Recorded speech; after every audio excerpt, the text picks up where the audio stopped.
Assalamualaikum warahmatullahi wabarakatuh. Hai sahabat Drawing Story, jumpa lagi sama kita di channel kebanggaan kalian, Dalwa TV. Kawan-kawan pastinya tahu kan, hari ini hari apa? Yap, betul sekali. Hari ini adalah hari Rabu yang bertepatan pada tanggal 17 Agustus, yang artinya bangsa kita yang tercinta ini lagi berulang tahun loh. Maka dari itu, pada kali ini kita akan membawakan sebuah kisah spesial hari kemerdekaan. Kita akan diperlihatkan setetes kisah dari masa lalu tentang suasana persiapan kemerdekaan Indonesia, tentang bagaimana semangat juang para pemuda Indonesia yang ingin memerdekakan bangsa mereka, dan bagaimana sikap seorang Bung Karno yang tetap berpegang teguh pada rencana dan perhitungan, dan masih banyak lagi. Penasaran kan bagaimana cerita lengkapnya? Yuk langsung aja ke kisahnya. Alkisah, pada tanggal 6 dan 9 Agustus 1945, Amerika Serikat menjatuhkan bom atom di kota Hiroshima dan Nagasaki, sehingga membuat Jepang menyerah pada sekutu dan menandakan berakhirnya Perang Dunia Kedua. Dengan mengambil kesempatan menyerahnya Jepang pada sekutu, para pemuda Indonesia mendesak Soekarno-Hatta untuk segera memproklamasikan kemerdekaan Indonesia. Maka pada tanggal 15 Agustus 1945, kira-kira pukul 10 malam, di Jalan Pegangsaan Timur nomor 56 Jakarta, yakni tempat kediaman Bung Karno, tengah berlangsung perbincangan serius antara sekelompok pemuda dan Bung Karno mengenai proklamasi kemerdekaan. Sekarang Bung, sekarang. Malam ini juga kita kobarkan revolusi, kata salah seorang pemuda meyakinkan Bung Karno. Ribuan pasukan bersenjata sudah siap mengepung kota dengan maksud mengusir tentara Jepang. Kita harus segera merebut kekuasaan. Tugas Soekarni berapi-api.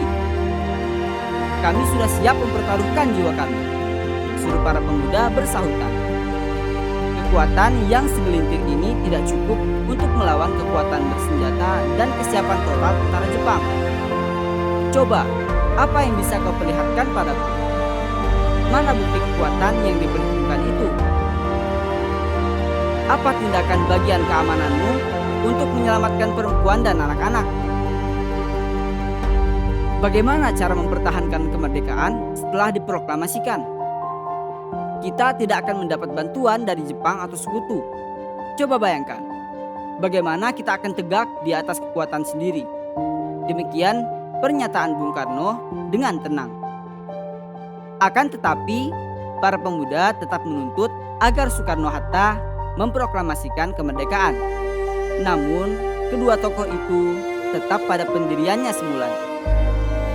Setelah berulang kali didesak para pemuda, Bung Karno pun menjawab bahwa dia tidak bisa memutuskannya sendiri.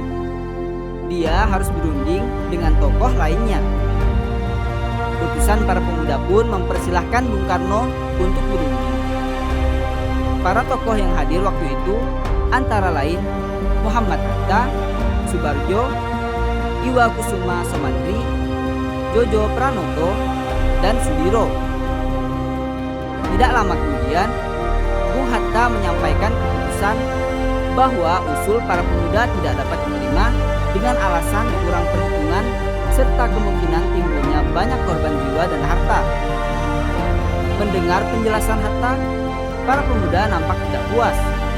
Mereka pun mengambil kesimpulan yang menyimpang, yakni menculik Bung Karno dan Bung Hatta dengan maksud menyingkirkan kedua tokoh itu dari pengaruh Jepang. Maka pada pukul 4 dini hari tanggal 16 Agustus 1945, Bung Karno dan Bung Hatta diculik oleh sekelompok pemuda dan dibawa ke Rengas Dengklok. Bung Karno pun marah dan kecewa, terutama karena para pemuda tidak mau mendengarkan pertimbangannya yang sehat. Mereka menganggap perbuatannya itu sebagai tindakan patriotik. Namun, melihat keadaan dan situasi yang panas, Bung Karno tidak mempunyai pilihan lain kecuali mengikuti kehendak para pemuda untuk dibawa ke tempat yang mereka tentukan. Fatmawati istrinya dan Guntur yang pada waktu itu masih belum berumur 1 tahun, ia ikut sertakan. Rengas Dengklok adalah sebuah kota kecil dekat Karawang yang dipilih oleh para pemuda untuk mengamankan Bung Karno dan Bung Hatta dengan perhitungan militer. Antara anggota PETA, pembela tanah air, Daidan Purwakarta dengan Daidan Jakarta setelah menjalin hubungan erat sejak mereka mengadakan latihan bersama-sama.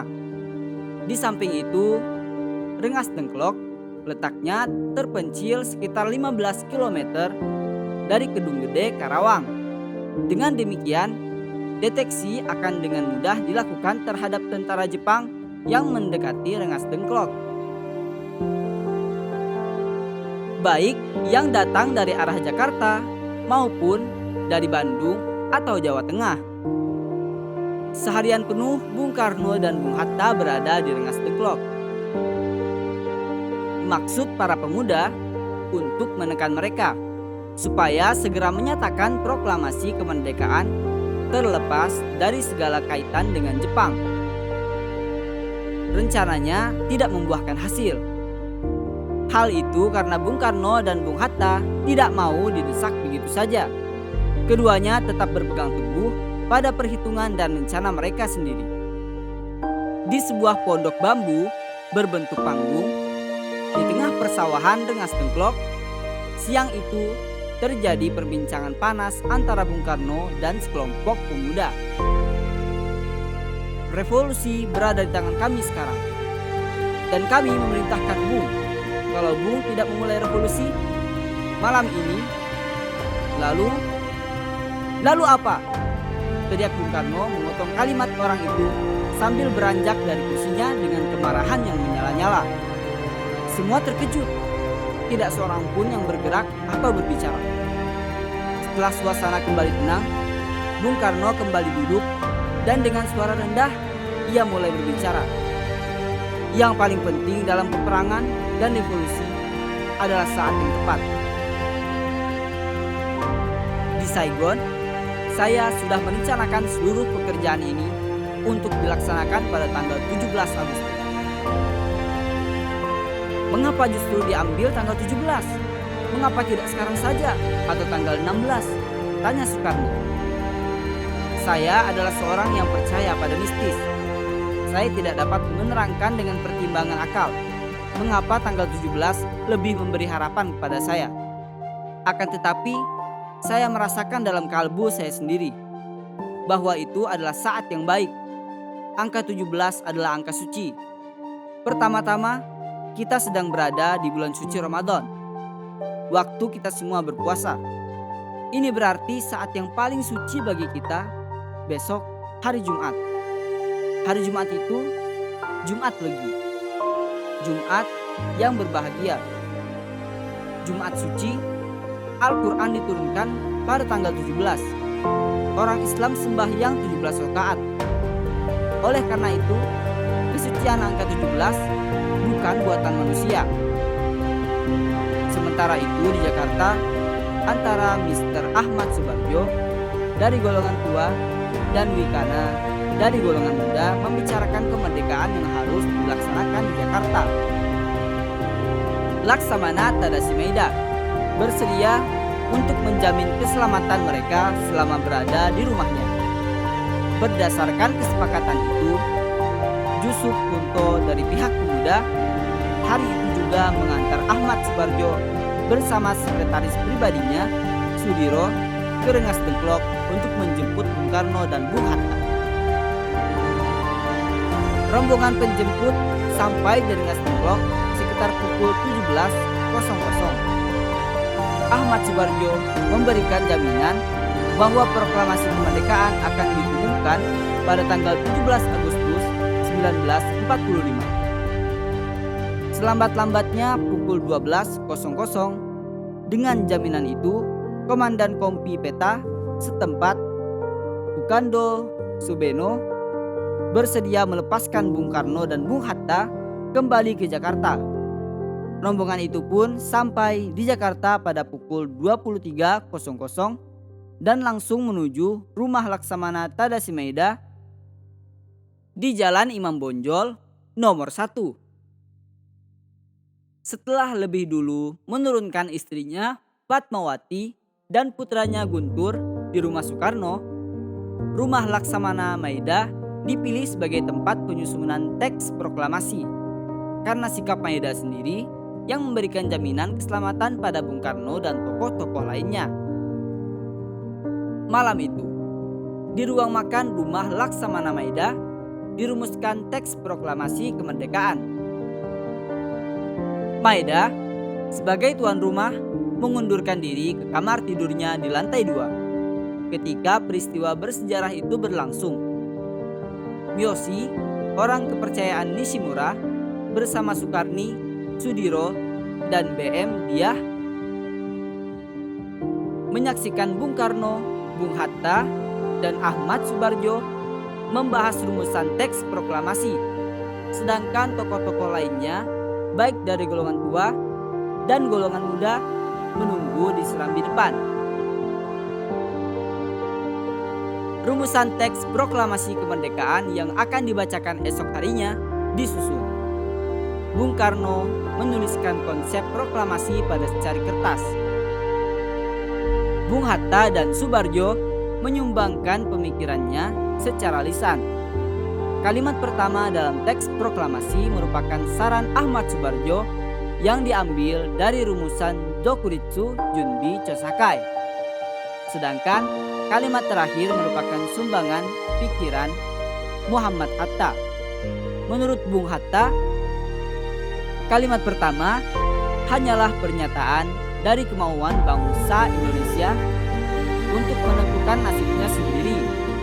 Maka perlu ditambahkan pernyataan mengenai pengalihan kekuasaan. Maka dihasilkanlah pernyataan terakhir dari teks proklamasi itu.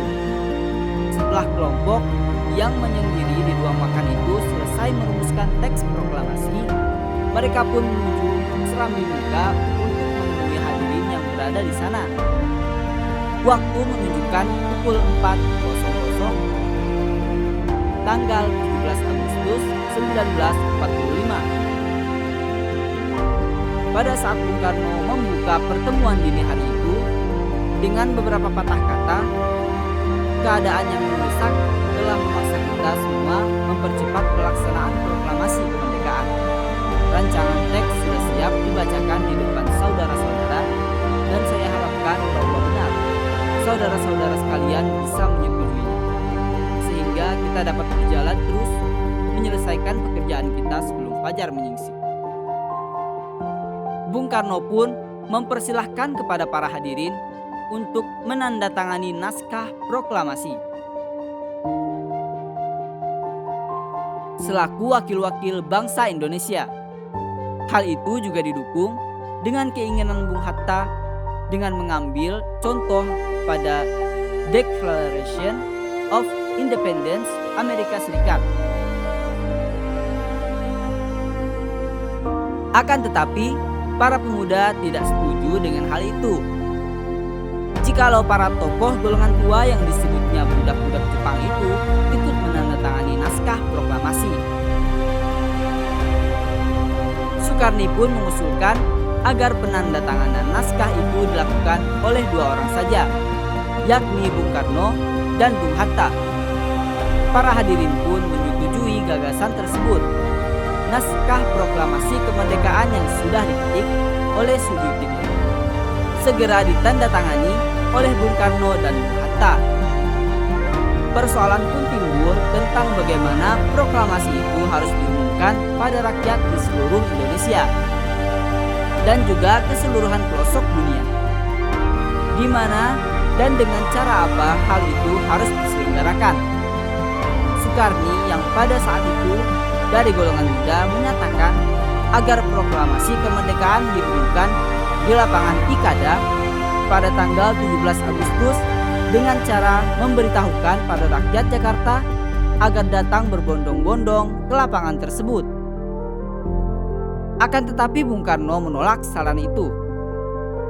Tidak, kata Bung Karno. Lebih baik dilakukan di tempat kediaman saya di Pegangsaan Timur. Pekarangan di depan rumah cukup luas untuk ratusan orang. Untuk apa kita harus memancing-mancing insiden? Lapangan Ikada adalah lapangan umum. Suatu rapat umum tanpa diatur sebelumnya dengan penguasa-penguasa militer. Penguasa militer yang akan membubarkan rapat umum tersebut mungkin akan terjadi. Karena itu saya minta saudara sekalian untuk hadir di Pegangsaan Timur. Nomor 56, sekitar pukul 10 pagi. Demikianlah keputusan terakhir dari pertemuan itu.